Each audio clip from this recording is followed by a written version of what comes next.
السلام علیکم ورحمۃ اللہ وبرکاتہ۔ آج ہم سائیں لیاقت کے جنازے پر گئے۔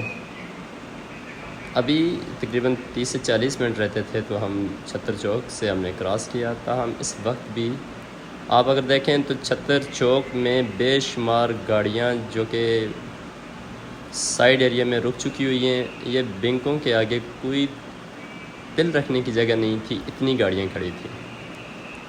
اور علماء کرام یا وہ لوگ جو اس معاملے کو سمجھتے ہیں تو ان کا کہنا ہے کہ ہماری شان کا اندازہ ہمارے جنازوں پہ لگائیے گا۔ بڑی بڑی شخصیات کا جنازہ پڑا، ان کے جنازے ہوتے دیکھے، لیکن جو شان یا جو لوگوں کا ہجوم اس جنازے میں تھا، اس سے پہلے مظفر آباد کی سرزمین پر میں نے کبھی نہیں دیکھا۔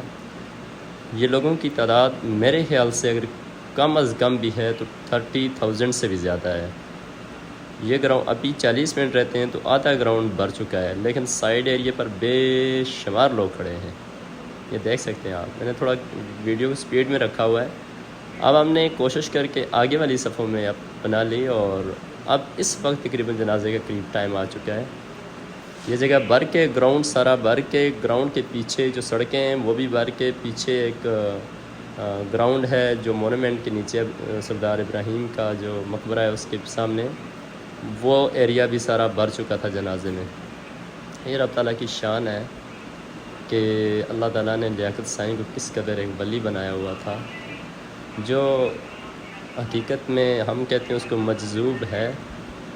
اور دیکھیں اس کی اپنی ایک الگ زندگی تھی، اپنی ایک الگ شان تھی، اور حقیقت میں اس کی شان کا اندازہ یا اس کی بزرگی کا اندازہ اس ہجوم سے لگایا جا سکتا ہے۔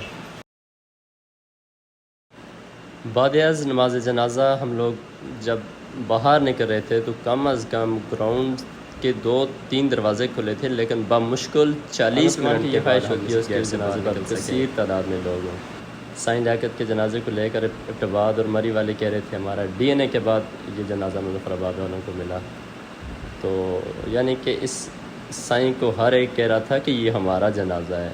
اللہ کی شان دیکھیں کہ کس قدر اس شخص کے وفات کے بعد لوگوں نے اس کو اپنا کہا، چونکہ یہ ہر جگہ پر تقریباً مکمل ہی پایا جاتا تھا۔